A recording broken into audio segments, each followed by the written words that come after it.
Police officers are learning about the job's dangers. 24-hour News 8's Ryan Takeo got a look inside a local police academy to see how recruits learn about the hazards. Ryan's live in studio control. Brian, it's you to see those hazards. You don't have to look far with 2 West Michigan officer deaths since last April. We're going to talk about some specific crimes in progress. There are things you learn in books. What would I do if? Things you might learn in class. You should expect to encounter no less than 2 suspects. And certain things you just cannot. It could be my blood. Police recruit Brian Tucker is one of 30 at GVSU's Police Academy, trying to learn the ropes. Tucker thinks he has most of the attributes down. I sure hope so, although being taller would be a little nicer. He's spent a tour in Iraq, 6 years in the armed forces.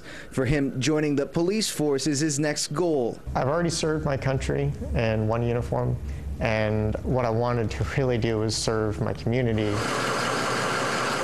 Serving community is what Kalamazoo officer Eric Zapata was doing last April, but the seemingly routine shots fired call turned to a murder-suicide scene. The suspect shot and killed the officer before killing himself. There's not something that can be looked at and said this should have been done differently. Julie Junker runs GVSU's academy and once worked the same streets as Officer Zapata.